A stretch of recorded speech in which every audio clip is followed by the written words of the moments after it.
বর্তমানে বাংলাদেশের স্বরাষ্ট্র উপদেষ্টা কে? বর্তমানে ২০২৫ সালে মার্চ মাসে বাংলাদেশের স্বরাষ্ট্র উপদেষ্টা হিসেবে দায়িত্ব পালন করছেন লেফটেন্যান্ট জেনারেল অবসরপ্রাপ্ত মোহাম্মদ জাহাঙ্গীর আলম চৌধুরী। তিনি ১৬ই আগস্ট ২০২৪ সালে অন্তর্বর্তীকালীন সরকারের স্বরাষ্ট্র ও কৃষি মন্ত্রণালয়ের উপদেষ্টা হিসেবে দায়িত্ব প্রাপ্ত হন। তার জীবনী: লেফটেন্যান্ট জেনারেল মোহাম্মদ জাহাঙ্গীর আলম চৌধুরী ১৯৫৩ সালে ২ ফেব্রুয়ারি মুন্সিগঞ্জ জেলায় জন্মগ্রহণ করেন এবং ১৯৭৫ সালে বাংলাদেশ সেনাবাহিনী আর্টিলারি ফোরে কমিশনপ্রাপ্ত হয়ে কর্মজীবন শুরু করেন।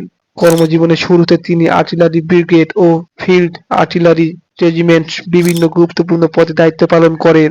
২০০৩ থেকে ২০০৬ সাল পর্যন্ত তিনি তৎকালীন বাংলাদেশ রাইফেল বর্তমান বিজিবি মহাপরিচালক ছিলেন। পরবর্তীতে তিনি বাংলাদেশ সেনাবাহিনীর প্রিন্সিপাল স্টাফ অফিসার হিসেবে নিয়োগ পান। ব্যক্তিগত জীবনে তিনি বিবাহিত এবং ২ সন্তানের জনক।